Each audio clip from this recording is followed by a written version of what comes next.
In this video, I'm going to show you the easiest way to cut and sew your own button-down shirt with very easy steps. So this shirt has a collar, it has a button placket, it has sleeves. I'll show you how to cut the collar, the sleeves, the button placket, and everything. So make sure you subscribe and turn on the notification bell. So I have two fabric, as you can see. This is the back. I'm going to fold it, and then I'm going to label it as the back. Then I also have another piece of fabric that I'm going to label as my front. So I'll place the back down, then I'll place the front on top of the back. So the difference is that the front is open, as you can see. This is for the button placket, while the back is closed. So for those of you that may not know, that is the button placket, where you put your button on your shirt. So I'm just going to fold this button placket, as you can see me do. So I'm just aligning it at the center. So this button placket is about 2 inches wide. So later on I'll show you how to do everything on the button placket, but for now let's start drafting our shirt. So let's begin with the shoulder measurement.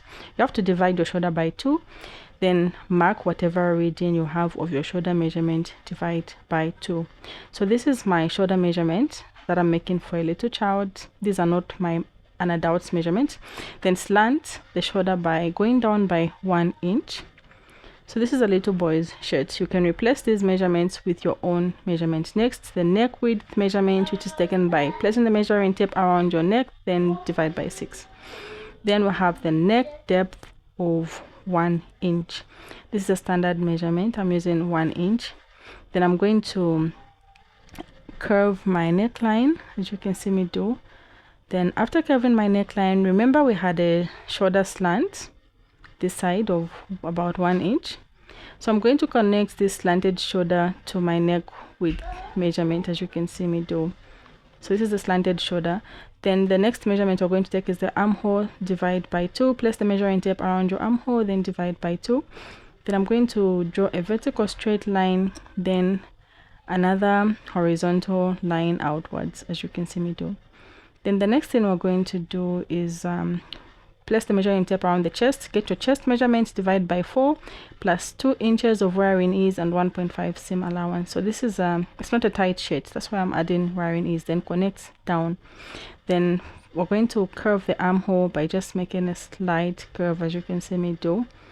Then having done that, we have our shirt pattern drafted easily. So I'm just going to cut this out, as you can see me do.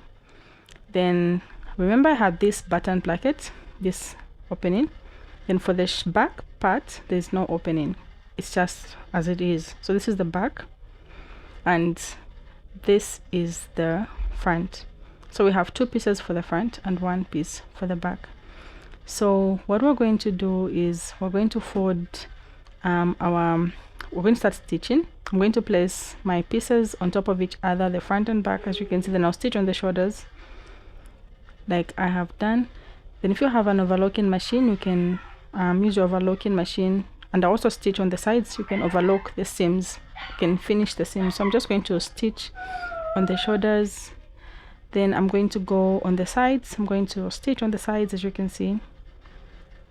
Then yeah, so that was the right shoulder and left shoulder. Now I'm stitching the left side and the right side, as you can see me do. Then finally, let's make the sleeves. Not finally, we have more to go. Let's make the sleeve. So I have 2 pieces of fabric folded, as you can see. 1 sleeve for the left and 1 sleeve for the right. So I'll place them on top of each other. Then I'm going to get my armhole measurement on my shirt. So measure around your shirt, whatever you find there. So I have about 5 inches, as you can see.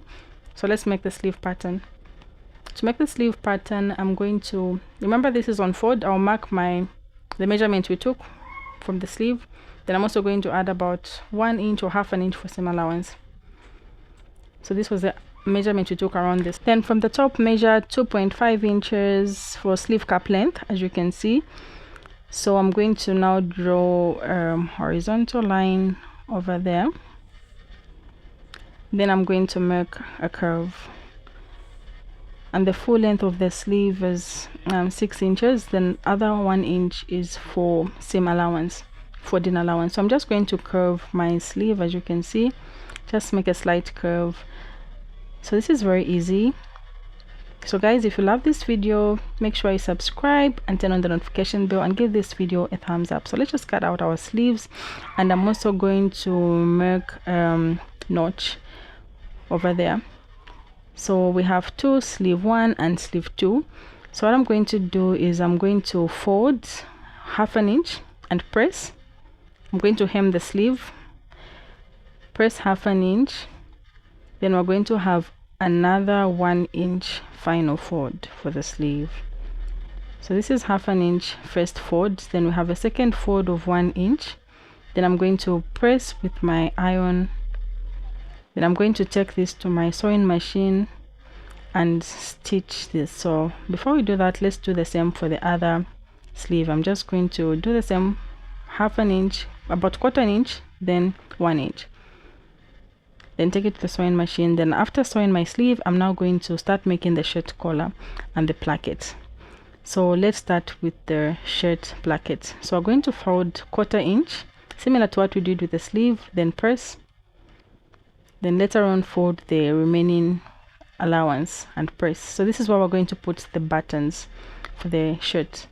So fold about 1/4 inch, then the remaining allowance. So this is very easy, guys. If you found this video useful, don't forget to subscribe and give it a thumbs up to encourage me to make more sewing tutorials for you guys.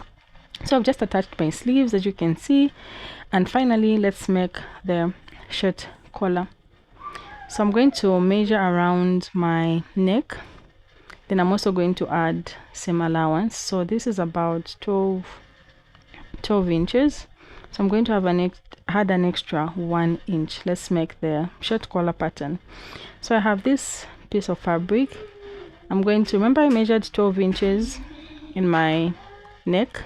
I added an extra 1 inch for stitching. Then I'm going to, the full length is going to be 5 inch. Then when folded, it's going to be 2.5 inches. So this is a very simple collar. Remember, there are many different types of shirt collars. This is one of the easiest for the shirt I'm making. Then I'm going to press and fold. Then I'm going to stitch on the sides. You can make whatever pattern you want. You can make it inwards or outwards. So if you slant it like I have done, this is going to be some form of inward collar. If you make it the other way around, it will be an outward collar. So I'm going to run a stitch over there. First I'll trim off this excess, then I'm going to run a stitch.